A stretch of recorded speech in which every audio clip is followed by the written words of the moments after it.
नमस्कार दोस्तों, आप सभी का आपके अपने YouTube channel DL study classes के प्लेटफार्म में बहुत बहुत स्वागत है। दोस्तों, आज हम रीजनिंग का प्रैक्टिस सेट करेंगे और रीजनिंग के इन सभी प्रैक्टिस सेट के वीडियो में उन्हीं क्वेश्चनों को सम्मिलित किया जा रहा है जो कि आपके एग्जाम में बार बार पूछे जाते हैं और आने वाले एग्जाम में पूछे जा सकते हैं। तो जाके आप रीजनिंग के इन सभी प्रैक्टिस सेट को एक बार जरूर देखिए। तो चलिए बिना देरी के हुए अपने क्वेश्चन को आगे बढ़ते हैं और देखते हैं किस प्रकार के रीजनिंग के क्वेश्चन हमारे एग्जाम में पूछे जाते हैं।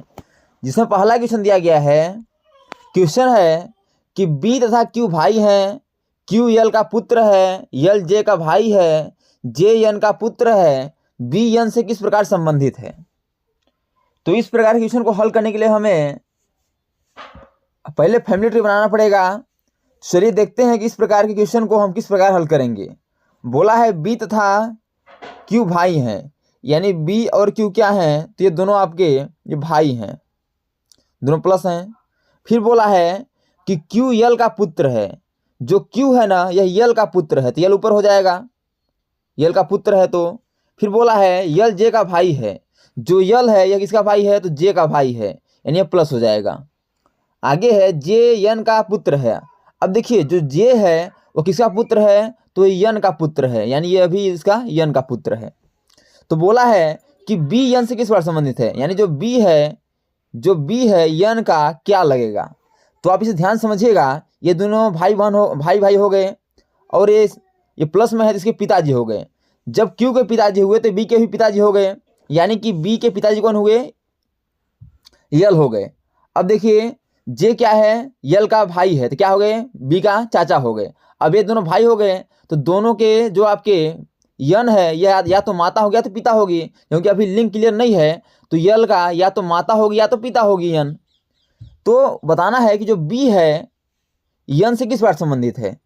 तो देखेंगे तो ये हो गए इसके पिताजी यल हो गया, और पिताजी के पिताजी क्या लगते हैं, दादाजी लगते हैं। क्या लगते हैं, दादाजी लगते हैं।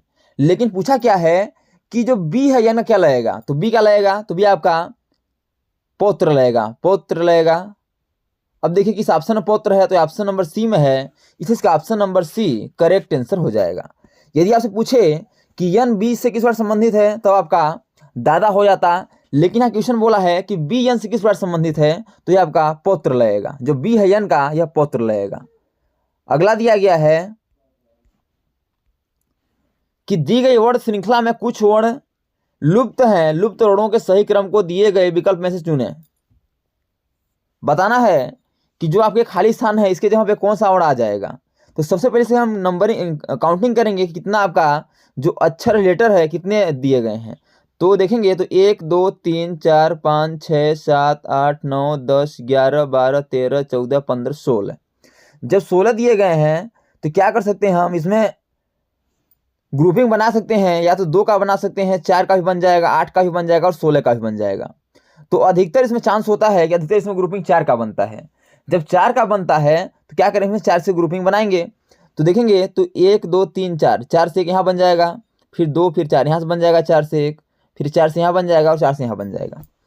अब आप देखेंगे तो यहाँ से टी के पहले क्या है, तो टी के पहले आपका आर है, तो यहाँ क्या हो जाएगा, यहाँ आर हो जाएगा।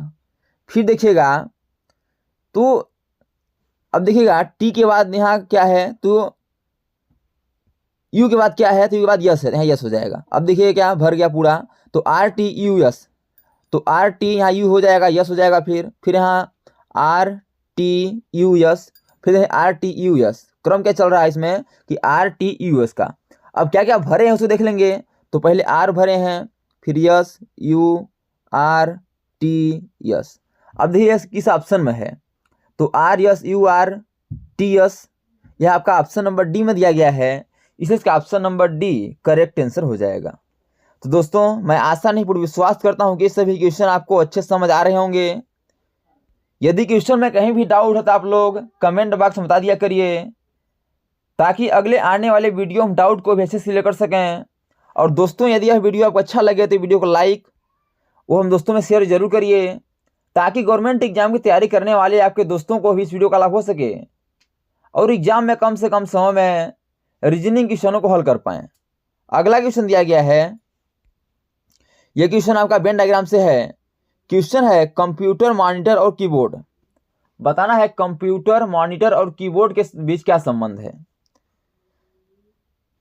तो जो आपके एक मॉनिटर और कीबोर्ड है ये कंप्यूटर के अंतर्गत आते हैं, और मॉनिटर और कीबोर्ड क्या है आपस में अलग अलग हैं। तो पहले हम वेन डायग्राम बनाएंगे कंप्यूटर का बड़ा सा, और कंप्यूटर के अंदर रखेंगे मॉनिटर को, और फिर कंप्यूटर के अंदर रखेंगे कीबोर्ड को। तो वेन डायग्राम इस प्रकार बनेगा। अब देखिए इस प्रकार किस ऑप्शन में है, तो इस प्रकार ऑप्शन नंबर बी में दिया गया है, इसे इसका option number B correct answer हो जाएगा। अगला दिया गया है कि दी गई श्रृंखला में अगला संख्या क्या होगा। आपको एक श्रृंखला दिया गया है और बताना है इसमें अगला संख्या क्या होगा। श्रृंखला है 5, 7, 25, 49, 125, अगला क्या होगा।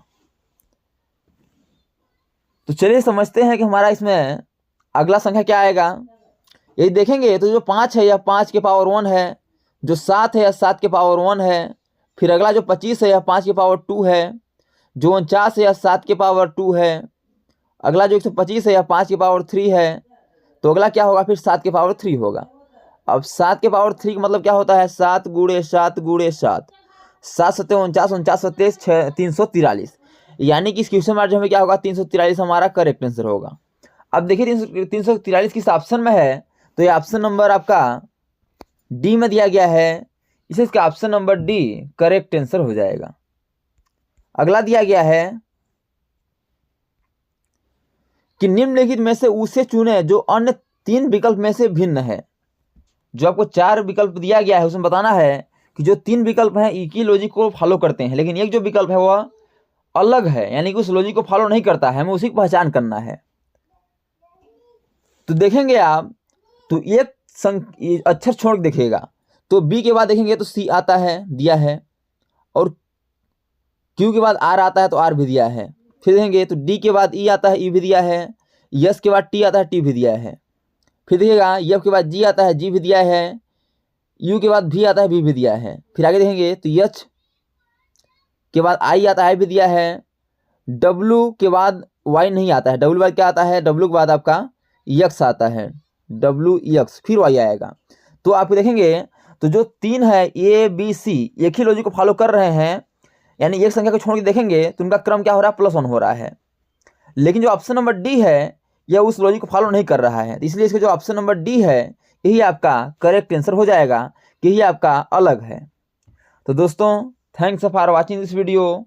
यह वीडियो आपको कैसा लगा कमेंट बॉक्स में जरूर मेरा बताइएगा। और इसी प्रकार के ऑल गवर्नमेंट एग्जाम पूछे जाने वाले GK, GS, math, reasoning, Hindi, current affairs व लुसेंट संबंधी क्वेश्चनों को पाने के लिए हमारे यूट्यूब चैनल को लाइक, शेयर, सब्सक्राइब कर बेल आइकन को प्रेस करना भूलिएगा, ताकि जब भी न्यू वीडियो अपलोड हो सबसे पहले नोटिफिकेशन आप तक पहुँचे। तो आज तक के लिए इतना ही, मिलते हैं नेक्स्ट वीडियो में, तब तक के लिए जय हिंद, वंदे मातरम।